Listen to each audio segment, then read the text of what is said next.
Bon, maintenant pour les deux derniers exemples, deux cas en particulier. Alors, finalement, on va voir le cas d'une réaction d'un haloalcane avec de l'ammoniac, NH3.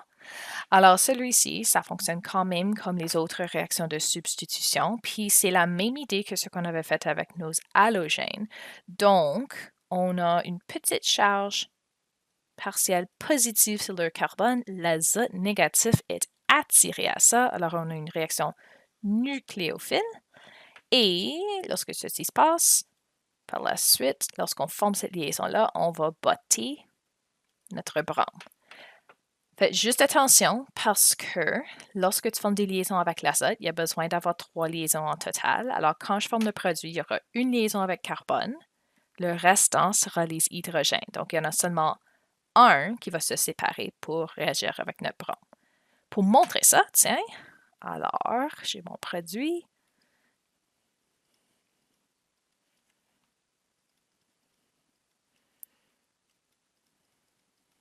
Puis là, au lieu du brome, on a substitué ça pour de l'azote, une liaison 2,3.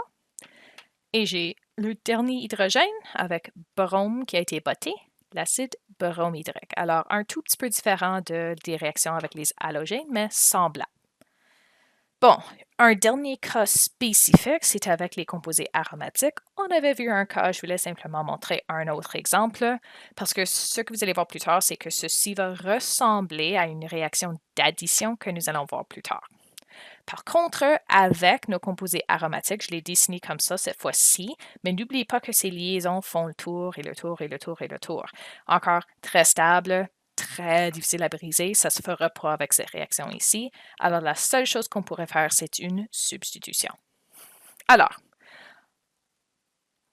on a du brome négatif, assez réactif. Encore ici, tu auras besoin d'un catalyseur. Je ne l'ai pas montré, mais il devrait être là parce que sans ça, la réaction ne se fera pas du tout. Avec le catalyseur qui nous appuie un petit peu, notre brome pourrait aller substituer à un des carbones. Ça ne fait pas de différence lequel. Encore, c'est une molécule symétrique. Ces liaisons tournent en rond constamment.